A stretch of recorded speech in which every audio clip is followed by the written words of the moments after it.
গাজীপুরে এনসিপি নেতা হাসনাত আবদুল্লাহর ওপর হামলার ঘটনায় নিজামুদ্দিন তুষার ও জোবায়ের হোসেন শিমুল নামে দুইজনকে আটক করেছে পুলিশ। রবিবার রাতে নগরীর চান্দনা চৌরাস্তা এলাকা থেকে তাদেরকে আটক করা হয়।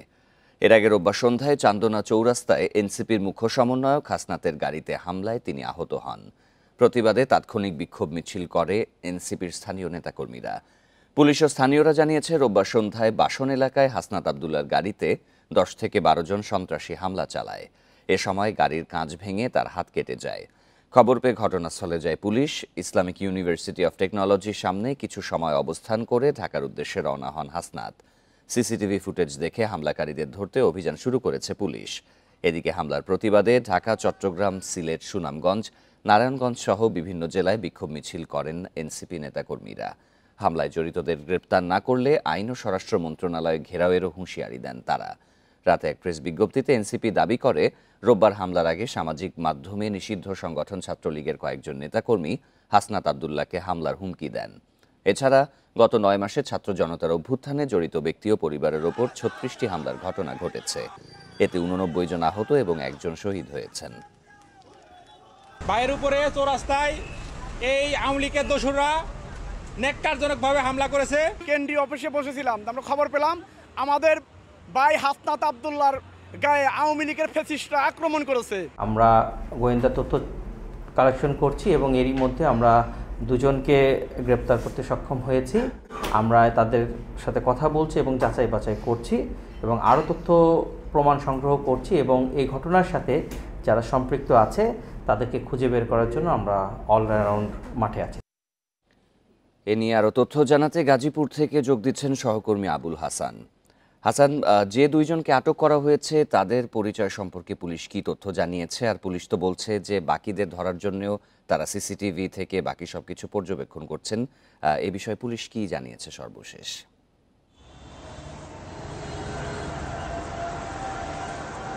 দেখুন, সর্বশেষ তথ্য যদি বলি যে আটকের বিষয়ে আমরা কিছুক্ষণ আগে বাসন থানার যিনি ডিউটি অফিসার তার সঙ্গে কথা বলেছিলাম। তিনি বলছেন যে এর মধ্যে 10 থেকে 12 জন আটক হয়েছে এবং তাদেরকে রাতভর বিভিন্ন স্থানে অভিযান চালিয়ে আটক করা হয়েছে। তবে তাদের কোন মামলায় আটক করা হয়েছে সেই বিষয়টি তিনি ক্লিয়ার করতে পারেনি। তিনি বলছেন যে এগুলো যাচাই বাছাই হচ্ছে এবং পুলিশের ঊর্ধ্বতন কর্মকর্তারা 9টার পরে আনুষ্ঠানিকভাবে এই বিষয়টি জানাবেন বলে আমরা জানতে পেরেছি। এবং গতকাল রাতে অভিযান চালিয়ে চান্দনা চৌরাস্তা থেকে 2 জনকে আটক করা হয়েছে এবং এই 2 জন কিন্তু আওয়ামী লীগের নেতাকর্মী বলে আমরা পুলিশের মাধ্যমে জেনেছি। আপনি জানেন যে গতকাল সন্ধ্যায় হাসনাত আবদুল্লাহর গাড়ি চান্দনা চৌরাস্তা এলাকা অতিক্রম করছিল, তখন 10 থেকে 12 জন দুর্বৃত্ত মোটরসাইকেল যুগে সেখানে তার গাড়িতে হামলা করে এবং সেই গাড়ির কাঁচ ভাঙচুর করে এবং হাসনাত আবদুল্লাহর হাত রক্তাক্ত হয়। পরবর্তীতে হাসনাত আবদুল্লাহ কিন্তু ঘটনাস্থল থেকে দ্রুত সরে গিয়ে বোটবাজার এলাকায় আইইউটির যে এলাকাটি আছে সেখানে অবস্থান নেন এবং পরবর্তীতে সেখানে কিছু সময় অতিবাহিত করে তিনি পুলিশ নিরাপত্তায় ঢাকায় পৌঁছেন বলে আমরা জানতে পেরেছি। এবং এই ঘটনার প্রতিবাদে তাৎক্ষণিকভাবে কিন্তু সিসিটিভি যারা নেতাকর্মী অর্থাৎ যে এনসিপির যে নেতাকর্মী এবং ইসলামী ছাত্র শিবিরের নেতাকর্মী তারা কিন্তু বোটবাজার এলাকায় এবং এখানে চান্দনা চৌরাস্তা এলাকায় আলাদাভাবে বিক্ষোভ মিছিল করে এবং তারা বলছেন যে এই ঘটনার সাথে আওয়ামী লীগের নেতাকর্মীরা জড়িত এবং দ্রুততম সময়ে যারা হামলার সঙ্গে জড়িত তাদেরকে গ্রেপ্তারের দাবি জানান এবং দ্রুত যারা এখানে দুর্বৃত্ত তাদেরকে আইনে আওতায় এবং শনাক্ত করে গ্রেপ্তারের দাবি জানিয়েছেন তারা। এবং এই ঘটনার পর কিন্তু আমরা পুলিশের সঙ্গে কথা বলছিলাম। পুলিশ বলছে যে একাধিক টিম তারা মাঠে কাজ করছেন এবং এই ঘটনার যে সিসিটিভি ফুটেজ সেগুলো সংগ্রহ করে পর্যালোচনা করা হচ্ছে এবং পুলিশের ভাষ্য হচ্ছে যে এখন পর্যন্ত এই ঘটনায় কোনো মামলা হয়নি, যেহেতু একজন রাজনৈতিক শীর্ষ নেতা একটি দলের হামলার ঘটনা জড়িত এখানে হামলার শিকার হয়েছেন। সেই ব্যাপারে পুলিশ বলছেন যে এখানে যারা নেতাকর্মী যদি ওই এনসিপির নেতাকর্মী বাদী হয়ে এখানে অভিযোগ দেন সেখানে দ্রুতই তারা সেই অভিযোগ মামলা হিসেবে নেবেন এবং যে পরবর্তী যে আইনি প্রক্রিয়া সেটি তারা করবেন বলে নিশ্চয়ই পুলিশ পরবর্তীতে কি পদক্ষেপ নেয় আপনার মাধ্যমে আমরা তা দর্শকদের জানাবো। সংস্কার নিয়ে বিএনপির অবস্থানকে প্রশ্নবিদ্ধ করার চেষ্টা চলছে বলে মন্তব্য করেছেন দলটির মহাসচিব মির্জা ফখরুল ইসলাম আলমগীর। এটি রাজনৈতিক উদ্দেশ্য প্রণোদিত বলে মনে করেন তিনি। রোববার জাতীয় প্রেস ক্লাবে বিশ্ব মুক্ত গণমাধ্যম দিবসের আলোচনা সভায় এসব কথা বলেন বিএনপি মহাসচিব। বিশ্ব মুক্ত গণমাধ্যম দিবস উপলক্ষে জাতীয় প্রেস ক্লাবে আলোচনা সভার আয়োজন করে সম্পাদক পরিষদ। এতে অংশ নেন রাজনীতিবিদ ও সাংবাদিক নেতারা। গণমাধ্যম আগের চেয়ে তুলনামূলকভাবে স্বাধীন বলে মন্তব্য করেন সম্পাদকরা। তবে সাংবাদিকদের বিরুদ্ধে মামলা নিয়েও উদ্বেগ প্রকাশ করেন তারা। আমাদের মধ্যে যে অনৈক্য বিভাজন আমাদের সবচেয়ে বেশি ক্ষতি করছে। এই অবস্থায় আমি আশা করব পত্রিকায় ইদানিং আবার টেলিভিশনে যে বিভেদ সৃষ্টি হয়েছে এটা অবিলম্বে বন্ধ হওয়া উচিত। ডিজিটাল আইনেও 200-র মতন বোধহয় বা কিছু বেশি সাংবাদিক হয়েছিল। 266 সাংবাদিক আজকে খুনের মামলা অথবা ভায়োলেন্ট ক্রাইমের আসামি। এটা আমি সাংবাদিকতা এবং আপনাদের সবাইকে বলছি, এটা আমাদের অসম্মানের কারণ। এ সময় বিএনপিকে সংস্কার বিরোধী হিসেবে অপপ্রচারের সমালোচনা করেন বিএনপি মহাসচিব। আমাদেরকে আবার আপনার প্রশ্নবিদ্ধ করে অন্য পথে দেখানোর চেষ্টা করা, এটার পেছনে কিছু রাজনৈতিক উদ্দেশ্য থাকতে পারে। তবে আমরা আপনাকে নিশ্চিত করতে পারি যে আমরা সংবাদপত্রের স্বাধীনতায় বিশ্বাস করি, শুধু নয়, এটা আমাদের বিশ্বাস, আস্থা, এবং এটাকে আমরা যদি কখনো আমরা সুযোগ পাই সরকারিভাবে সেখানেও আমরা এটাকে এস্টাবলিশ করব, না পেরে বিরোধী থাকলে সেখানেও আমরা সেটাকে এস্টাবলিশ করার জন্য আমরা লড়াই সংগ্রাম আমাদের চালিয়ে যাব। গণমাধ্যমের স্বাধীনতার জন্য বিএনপি সবচেয়ে বেশি কাজ করেছে বলেও দাবি করেন মির্জা ফখরুল। Jahanara Parvin, independent news, Dhaka. সাংবাদিকরাও প্রশ্নের ঊর্ধ্বে নন, তাদেরও জবাবদিহি থাকা উচিত বলে মনে করেন তথ্য উপদেষ্টা মাহফুজ আলম। আর গণমাধ্যম সংস্কার কমিশনের প্রধান কামাল আহমেদ বলেন, ন্যায্য পারিশ্রমিক ও নীতিগত সহায়তা ছাড়া গণমাধ্যমের স্বাধীনতা নিশ্চিত করা সম্ভব নয়। রোববার ধানমন্ডিতে মুক্ত গণমাধ্যম দিবসের আলোচনায় তারা এসব কথা বলেন। বিশ্ব মুক্ত গণমাধ্যম দিবস উপলক্ষে এ সেমিনার, যেখানে রাজনৈতিক পট পরিবর্তনের আগে পরের গণমাধ্যমের নানা দিক উঠে আসে। নিজেদের সমস্যা ও সীমাবদ্ধতার কথা তুলে ধরেন সংবাদকর্মী ও গণমাধ্যম মালিকরা। ডিজিটাল অ্যাক্টে কেন জেলখানা জীবন দিতে হবে? মুশতাক আহমেদের মতো লোককে কেন জীবন দিতে হয়েছে? কি অপরাধ ছিল মুশতাক সাহেবের? এই কথা নিয়ে কেউ কখনো কথা বলেছি? কথা বলার মতন কারো অবস্থা ছিল না। খারাপ প্রশ্ন হয়েছে, এই অভিযোগে সেই হাউসগুলি ঘেরাও করার হুমকি দেওয়া হয়। যদি গরু জবাইয়ের হাত থেকে বাঁচার জন্য মিডিয়া হাউসের সামনে আর্মি আর পুলিশ মোতায়েন করতে হয়, তাহলে কিভাবে সাংবাদিকতা হবে? সেমিনারে তথ্য উপদেষ্টা মন্তব্য করেন, বিগত সরকারের আমলে গণমাধ্যমকে রাজনৈতিক উদ্দেশ্যে ব্যবহার করা হয়েছে, যে জন্য প্রতিষ্ঠান নীতি নির্ধারকরাও প্রশ্নের ঊর্ধ্বে নয়। আমরা মনে করি সরকার যথেষ্ট চেষ্টা করতেছে সংবাদ মাধ্যম যাতে স্বাধীনভাবে কাজ করতে পারে এবং যারা সাংবাদিক আছে তারা যেন সুরক্ষা পায় এবং হয়রানি মামলা থেকে শুরু করে যা আছে সেসব হয়রানি থেকে মুক্তি পায়। কিন্তু আমি মনে করি যে কোনো ফ্রিডমে, দুনিয়ার কোনো ফ্রিডমেই আনকন্ডিশনাল না। এ সময় সংস্কার কমিশনের প্রধান জানান, আর্থিক নিরাপত্তায় আপোষ করতে বাধ্য হন সাংবাদিকরা। তাদের বিরুদ্ধে এখনো মিথ্যা মামলা হচ্ছে। আমাদের পেশার লোকেরা বাইরেও প্রশাসনের কর্মকর্তারাও বলেছেন যে সাংবাদিকদের বেতন ভাতার ব্যাপারটা আপনারা একটু দেখেন, এটা ঠিক না করলে সমস্যার সমাধান হবে না। সাংবাদিকদের বেতন ভাতার কথা যেমন বলেছি, তেমনি গণমাধ্যম যাতে একটা টেকসই ব্যবসার মডেল উদ্ভাবন করতে পারে, একটা টেকসই ব্যবস্থায় তাদের ব্যবসা পরিচালনা করতে পারে, সেজন্য কতগুলো নীতিগত সিদ্ধান্ত নেওয়ার জন্য সুপারিশ করেছি সরকারের কাছে। স্বাধীনতা নিশ্চিত করতে গণমাধ্যমেও গণতন্ত্র প্রয়োজন বলে মনে করেন কমিশন প্রধান। Adilur Rahman, independent news, Dhaka. দুই উপদেষ্টার সাবেক এপিএস পিওর বিরুদ্ধে অনুসন্ধান শুরু করেছে দুর্নীতি দমন কমিশন দুদক। তদবির বাণিজ্যের অভিযোগের প্রাথমিক প্রমাণ পাওয়ায় তাদের বিরুদ্ধে অনুসন্ধান হয়। এছাড়া এনসিপির সাবেক নেতা সালাউদ্দিন তানভীরের বিরুদ্ধে অনুসন্ধান শুরু করেছে দুদক। রোববার দুপুরে এসব তথ্য জানান সংস্থাটির মহাপরিচালক আক্তার হোসেন। সম্প্রতি শত কোটি টাকার তদবির বাণিজ্যের অভিযোগ ওঠে অন্তর্বর্তীকালীন সরকারের উপদেষ্টা আসিফ মাহমুদ সজীব ভুঁইয়ার সাবেক এপিএস মোয়াজ্জেম হোসেন ও স্বাস্থ্য উপদেষ্টা নূরজাহান বেগমের সাবেক ব্যক্তিগত কর্মকর্তা তুহিন ফারাবির বিরুদ্ধে। একইভাবে এনসিপি থেকে অব্যাহতি পাওয়া সাবেক যুগ্ম সদস্য সচিব সালাউদ্দিন তানভীরের বিরুদ্ধে কমিশন বাণিজ্যেরও অভিযোগ ওঠে। সুনির্দিষ্ট অভিযোগের ভিত্তিতে তাদের বিরুদ্ধে অনুসন্ধানে নামে দুদকের গোয়েন্দারা। তথ্য প্রমাণের ভিত্তিতে এবার প্রকাশ্য অনুসন্ধানে নেমেছে সংস্থাটি। দুজন উপদেষ্টা যে এপিএস পিএস এবং আরও একজন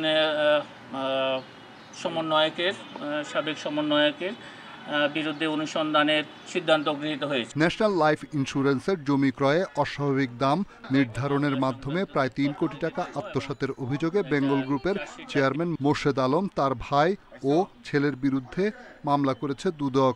অস্বাভাবিক মূল্য বৃদ্ধি দেখিয়ে কনফ্লিক্ট অফ ইন্টারেস্ট থাকা সত্ত্বেও ন্যাশনাল লাইফ ইন্স্যুরেন্সের চেয়ারম্যান হিসাবে তার ভাইয়ের নিকট থেকে অধিক মূল্যে প্রতারণা ও জালিয়াতির আশ্রয় নিয়ে বাজার মূল্যের চেয়ে বেশি মূল্যে ফ্লোর ভাড়া নিয়ে এই অর্থ আত্মসাৎ করা হয়েছে।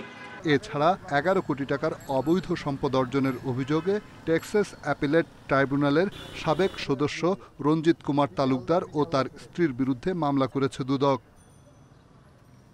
রিশাদ হুদা, ইন্ডিপেন্ডেন্ট নিউজ, ঢাকা। পুলিশের লুঠো অস্ত্রে বিভিন্ন অপরাধ সংঘটিত হওয়ায় উদ্বেগে নারায়ণগঞ্জবাসী। গত বৃহস্পতিবার ফতুল্লায় এক ব্যবসায়ীকে গুলিতে ব্যবহার করা হয় থানার লুটের অস্ত্র। 3 মাসের জেলায় দুর্বৃত্তের গুলিতে নিহত হন 3 জন। বিভিন্ন সংঘর্ষে গুলিবিদ্ধ অর্ধশতাধিক। 5ই আগস্ট জেলার 2টি থানা ও রাইফেল ক্লাব থেকে মোট 153টি অস্ত্র খোয়া যায়, যার মধ্যে উদ্ধার হয়েছে 111টি। অস্ত্র উদ্ধারে সেনাবাহিনী সহ বিভিন্ন বাহিনীর তৎপরতা চলছে, জানিয়েছে পুলিশ। গত 1 মে ফতুল্লার পাগলাবাজারে জাহিদুল ইসলাম নান্টু নামের এক ব্যবসায়ীকে লক্ষ্য করে মোটরসাইকেল থেকে গুলি করে দুর্বৃত্তরা। গুলিবিদ্ধ জাহিদুলকে ঢাকা মেডিকেলে ভর্তি করা হয়। পুলিশের খোয়া যাওয়া অস্ত্রের গুলিতে তিনি আহত হন বলে নিশ্চিত করেছে পুলিশ। গত ফেব্রুয়ারিতে ফতুল্লায় স্বেচ্ছাসেবক দলের নেতা মামুন হোসেনকে গুলি করে হত্যা করে দুর্বৃত্তরা। 19 মার্চ রূপগঞ্জের চনপাড়ায় গুলিতে নিহত হন যুবদল কর্মী হাসিব। আর 31 মার্চ কাশীপুরে পাভেল নামের এক যুবককে গুলি করে হত্যা করেছে প্রতিবেশী। গত 3 মাসে সিদ্ধিরগঞ্জ রূপগঞ্জের সংঘর্ষে গুলিবিদ্ধ অর্ধশতাধিক। অহরহ আগ্নেয়াস্ত্রের ব্যবহারে উদ্বেগ এলাকাবাসী। কই তোরে পানি খাওয়াইতেছি, ওই আস্তে আস্তেই আমার বুকের মধ্যে ঠেকায় গুলি করে দিল। তো আমি জিজ্ঞাসলাম কে আসিল, বললো জুবাইর আসিল, মৃদুল আসিল, তারপরে সে গিয়ে আলী রয়েল। আমার ভাই এটা স্পষ্ট নাম কয়ে গেছে। যারা যারা জড়িত এখন আমি ফাঁসি চাই, আর কিছু চাই না। অবৈধ অস্ত্রের ব্যবহারে শঙ্কিত নগরবাসী। নিরাপত্তা নিশ্চিতে প্রশাসনকে আরও সক্রিয় হওয়ার তাগিদ তাদের। দিনে দুপুরের হরহামেশাই আসলে এখানে ছিনতাইয়ের মতো কিংবা খুনের মতো ঘটনাও ঘটছে। পুলিশ জানিয়েছে ক্ষমতাচ্যুত দলের কর্মীদের হাতে থাকা অবৈধ অস্ত্র এখনো পুরোপুরি উদ্ধার হয়নি। লুট হওয়া ও অবৈধ অস্ত্র উদ্ধারে সর্বোচ্চ গুরুত্ব দিয়ে অভিযান চলমান আছে, জানালেন জেলা প্রশাসক। যে অবৈধ অস্ত্রগুলো কিভাবে উদ্ধার করা যায় সে লক্ষ্যে কাজ করে যাচ্ছি। আমাদের র্যাব, পুলিশ সহ অন্যান্য সংস্থাগুলো এবং বিশেষ করে ইন্টেলিজেন্সকেও আমরা কাজে লাগাচ্ছি কিভাবে আমরা এই অস্ত্রগুলো উদ্ধার করি। 5ই আগস্টের আগে এই শহরে কিভাবে অবৈধ অস্ত্রের প্রদর্শনী করেছে একটা ক্ষমতাসীন দল যারা ছিল তাদের লোকজন, সেসব অস্ত্রগুলো যে আমরা সব উদ্ধার করতে পেরেছি তা না, সে অস্ত্রগুলো এখনো শহরে আছে। সন্দেহভাজন অবৈধ অস্ত্র ব্যবহারকারীদের নজরদারিতে রাখা হয়েছে, বলছে আইনশৃঙ্খলা বাহিনী। Independent news. সীমান্তে বিএসএফের বাধার কারণে ফেনীর পরশুরামে বল্লামুখা বাঁধের সংস্কার কাজ ব্যাহত হওয়ার অভিযোগ উঠেছে। জুনে শেষ হওয়ার কথা থাকলেও এখনও অর্ধেক কাজ বাকি। বর্ষার আগে 250 মিটার বাঁধের মেরামত শেষ না হলে আবারও বন্যার শঙ্কায় স্থানীয়রা। তবে কর্মকর্তারা বলছেন বিজিবির পাহারায় আইন মেনে কাজ চলছে, নির্ধারিত সময়ই শেষ হবে। গত আগস্টের ফেনীর পরশুরাম সীমান্তের শূন্যরেখায় ভারতীয় অংশে বল্লামুখা বাঁধ কেটে দেয় বিএসএফ। সৃষ্টি হয় ভয়াবহ বন্যার। পানিবন্দী হয়ে পড়েন ফেনী ও আশেপাশের কয়েকটি উপজেলার লাখো মানুষ। বন্যার 6 মাস পর পানি উন্নয়ন বোর্ড বাংলাদেশ অংশে বাঁধ সংস্কার শুরু করে। তবে প্রথম দিকে বিএসএফ বাধা দিলে পরে বিজিবির হস্তক্ষেপে কাজ শুরু হয়। তাদের পাহারায় ধীরগতিতে চলছে কাজ। এখন পর্যন্ত অগ্রগতি 50%। কিছুদিন পরে বন্যা আসবে, আবার আমরা প্লাবিত হয়ে যাব। এর জন্য আমরা দ্রুত কাজ মেরামত নির্মাণ চাই। কিছু অংশ দর্শকদের ভিতরে পড়ছে আর কি, ওইখানে বিএসএফ বাধা দিছিল, যদিও পরে আমাদের বিডিআর সেটা মানে নাই, কাজ করতে বলছে। 3 দিন নাকি কাজ বন্ধ রাখবে, আমাদের বিজিবি বলছে না, আমরা কাজ চলমান থাকবে, কাজ চলতেছে। আমাকে বলছে দেখো তোমরা কাজ চালাও। যৌথ নদী কমিশনের আওতায় এই বাঁধের কাজ চলছে। নির্দিষ্ট সময়ে সংস্কার শেষ করার আশা পানি উন্নয়ন বোর্ডের।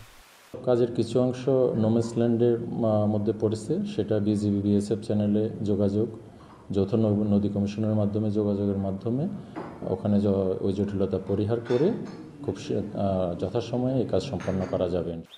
উপজেলা নির্বাহী কর্মকর্তা জানান, আন্তর্জাতিক সীমানা আইন মেনেই বাঁধ নির্মাণ করা হচ্ছে। এতে বিএসএফ বাধা দেওয়ার কোনো এখতিয়ার নেই। যে জায়গায় আপনার পানি উন্নয়ন বোর্ড কাজ করছে, এটা আমাদের বাংলাদেশের সীমান্তের মধ্যে। এখানে বিএসএফ এর সরাসরি করা বাধা দেওয়ার কোনো আইনগত সুযোগ নেই। মুহুরী কহুয়া সিলোনিয়া নদীতে 122 কিলোমিটার বন্যা নিয়ন্ত্রণ বাঁধের 102টি স্থানে মেরামতের খরচ ধরা হয়েছে 20 কোটি 68 লাখ টাকা। Independent news. সুপ্রিম কোর্টের সিনিয়র আইনজীবী ও জামায়াতে ইসলামী সাবেক সহকারী সেক্রেটারি জেনারেল ব্যারিস্টার আব্দুর রাজ্জাকের প্রথম জানাজা সম্পন্ন হয়েছে। গতকাল বেলা 11টায় সুপ্রিম কোর্ট প্রাঙ্গণে আজ বেলা 11টায় সুপ্রিম কোর্টে দ্বিতীয় জানাজা অনুষ্ঠিত হওয়ার কথা রয়েছে।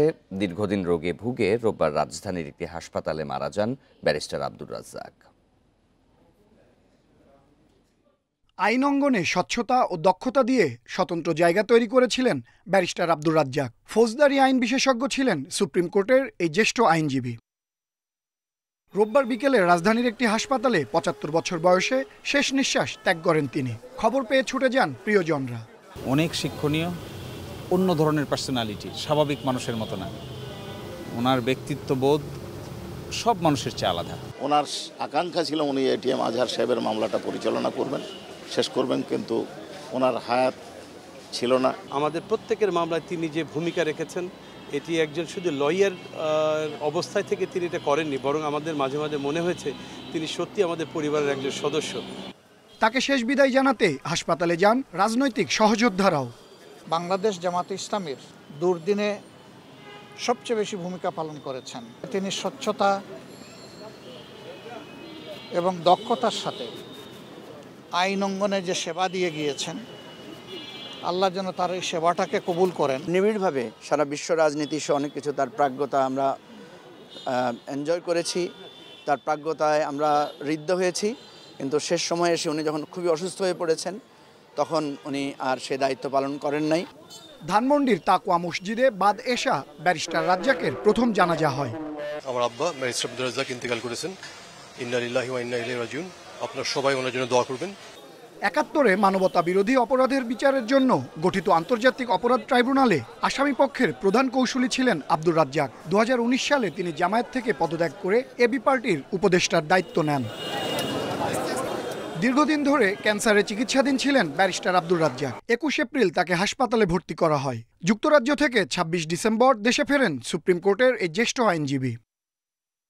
আনোয়ার সাদাত নূর, ইন্ডিপেন্ডেন্ট নিউজ, ঢাকা। ভোক্তা পর্যায়ে ১৯ টাকা কমে ১২ কেজির বোতলজাত এলপিজির দাম ১,৪৩১ টাকা নির্ধারণ করেছে নিয়ন্ত্রক সংস্থা বাংলাদেশ এনার্জি রেগুলেটরি কমিশন। চলতি মাসের জন্য এই দর ঘোষণা করেন সংস্থাটির চেয়ারম্যান জালাল আহমেদ। রোববার বিইআরসি কার্যালয়ে সংবাদ সম্মেলনে এই দাম ঘোষণা করা হয়। গত এপ্রিলে ১২ কেজি সিলিন্ডারের দর ছিল ১,৪৫০ টাকা। অন্যদিকে চলতি মাসে অটো গ্যাসের দাম লিটারে ৮৪ পয়সা কমিয়ে ৬৫ টাকা ৫৭ পয়সা নির্ধারণ করা হয়, যা গেল মাসে ছিল ৬৬ টাকা ৪১ পয়সা। মূলত ২০২১ সালের এপ্রিল থেকে এলপিজির দাম নির্ধারণ করে আসছে বিইআরসি। প্রতি মাসে প্রোপেন ও বিউটেনের সৌদি কার্গো মূল্য ধরে দেশে এলপিজির দাম সমন্বয় করে সরকারি সংস্থাটি। জন্য যেটা সৌদি কন্ট্রাক্ট প্রাইস, এটা কমেছে গত মাসের তুলনায়, এবং এক্সচেঞ্জ রেট যেটা সেটিও নেগলিজেবল, অত্যন্ত সামান্য কমেছে। যে কারণে আমাদের খুচরা বিক্রয় মূল্য যেটা আছে আমদানিকৃত এলপিজির, সেটি এই মাসে কমছে। সংযুক্ত আরব আমিরাতে বাংলাদেশিদের জন্য ফের ভিসা চালু হয়েছে। রোববার দুপুরে প্রধান উপদেষ্টার বিশেষ দূত লুৎফে সিদ্দিকীর সাথে সাক্ষাৎ করে এই তথ্য দেন দেশটির রাষ্ট্রদূত আবদুল্লাহ আলী আল হামুদি। রাষ্ট্রদূত জানান, ইউএই দূতাবাস প্রতিদিন 30 থেকে 50 জনকে ভিজিট ভিসা দিচ্ছে। এর মধ্যে বিপণন ব্যবস্থাপক সহ বিভিন্ন পেশাদার ব্যক্তিদের জন্য ভিসা দেয়া হয়েছে। এছাড়া 500 নিরাপত্তা কর্মীর ভিসা ইস্যু করা হয়েছে এবং আরও 1000 ভিসা শিগগিরই দেয়া হবে। প্রধান উপদেষ্টার বিশেষ দূতের আশা, ইউএই ধাপে ধাপে ভিসা নিষেধাজ্ঞা আরও শিথিল করবে। এদিকে সীমিত পরিসরে ভিসা চালু করাকে স্বাগত জানিয়েছে association of travel agents of Bangladesh.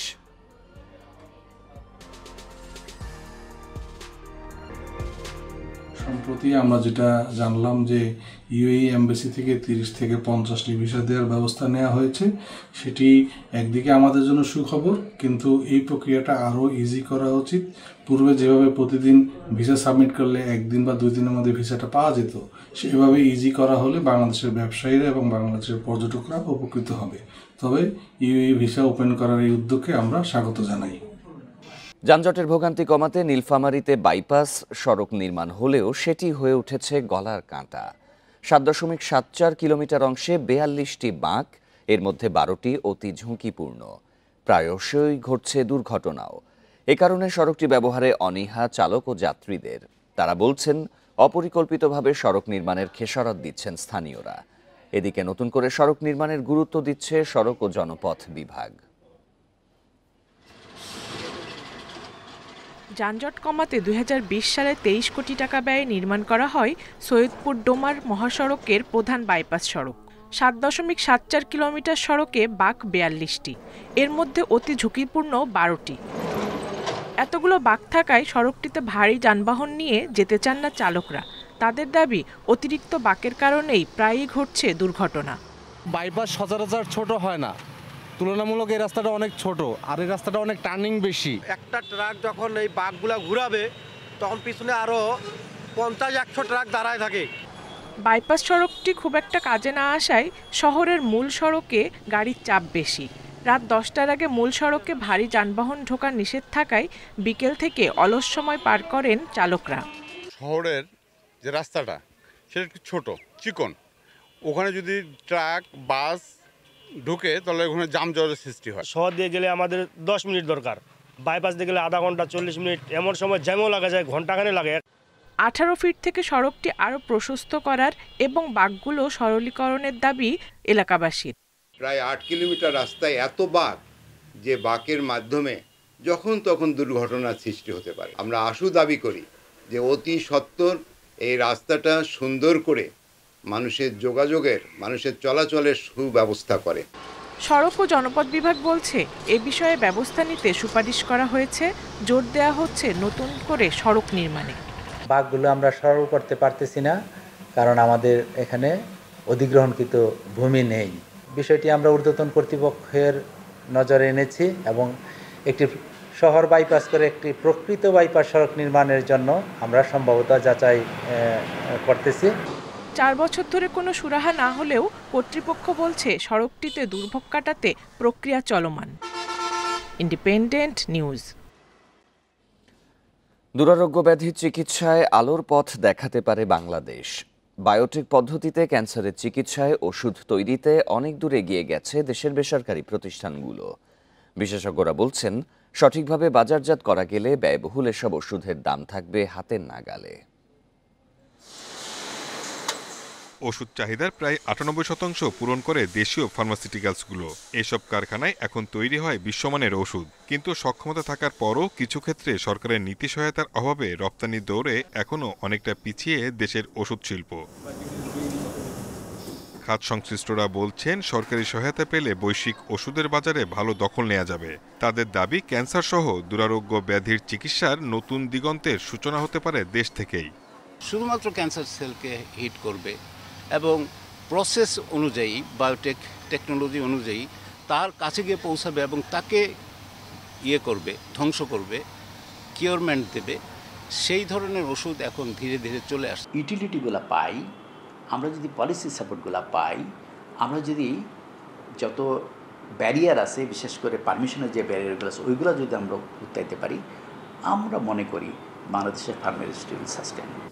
ঘোষণা অনুযায়ী 2026 সালে এলডিসি উত্তরণ হলে শিল্প খাতে অনেক চ্যালেঞ্জ তৈরি হবে, যা মোকাবেলায় সরকারি সহায়তার পাশাপাশি ব্যবসায়ীদের সক্ষমতা বৃদ্ধি ও পণ্যের বৈচিত্র্য আনার পরামর্শ বিশেষজ্ঞদের। মানুষের যে ডিজিজ, সেই জায়গা যে আমাদের স্বাবলম্বী, সেই জায়গাটা ধরে রাখা সম্ভব। একই সাথে ফরেন কারেন্সি আর্নিংস এর ক্ষেত্রে বিদেশি মুদ্রা অর্জনের মাধ্যমে আমার বিদেশি কারেন্সির উপর যে প্রেশার, সেটাকেও লাঘব করতে কিন্তু ভালো ভূমিকা পালন করবে। দেশে এখন প্রায় 1.5 শতাধিক কারখানায় 5000 ব্র্যান্ডের বেশি ওষুধ উৎপন্ন হয়। Shahid Ahmed, independent news, Dhaka. 3 বছর পেরিয়ে গেলেও এখনও নির্মাণ কাজ শুরু হয়নি জামালপুরের দেওয়ানগঞ্জ রেলওয়ে স্টেশনের মূল ভবনের। বাধ্য হয়েই কাজ চালিয়ে যেতে হচ্ছে ঝুঁকিপূর্ণ টিনের ঘরে। প্রয়োজনীয় সেবার অভাবে প্রতিনিয়ত ভোগান্তিতে পড়ছেন সাধারণ যাত্রীরা। স্টেশন মাস্টার বলছেন, কয়েক দফা জানানোর পরও মিলছে না সমাধান।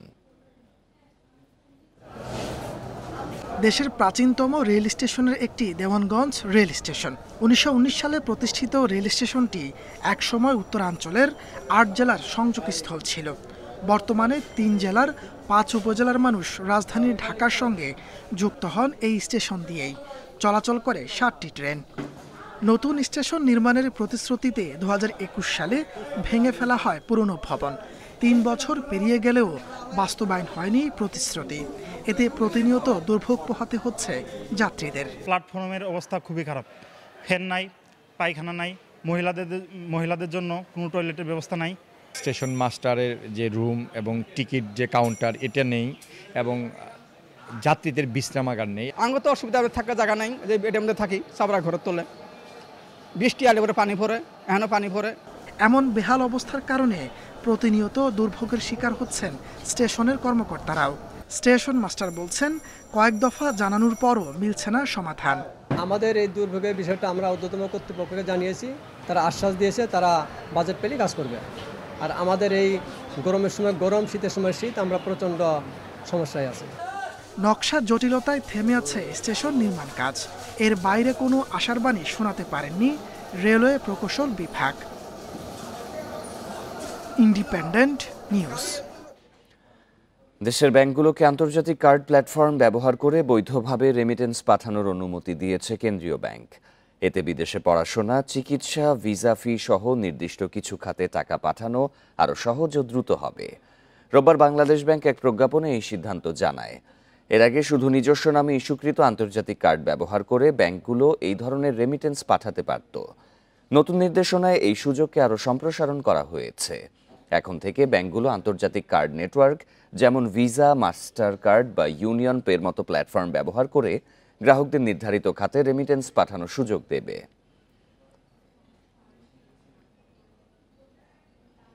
এই ছিল বিরতিহীন সংবাদে। আমন্ত্রণ পরের আয়োজনে।